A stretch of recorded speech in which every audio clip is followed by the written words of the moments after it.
welcome back to Cocktail Logics, and today I will be making the famous Mexican cocktail, and this one is called the Batanga. So let me show you how to make it. So first guys, you need to salt the rim of your glass. Also remember to like. Then go ahead and add ½ ounce of lime juice. Add 2 ounces of tequila of your choice. Also remember to subscribe guys. Then you fill your eyeball glass with some ice.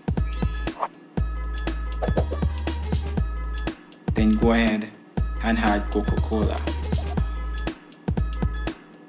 Gently stir with your bar spoon. Then go ahead and garnish with a lemon wedge.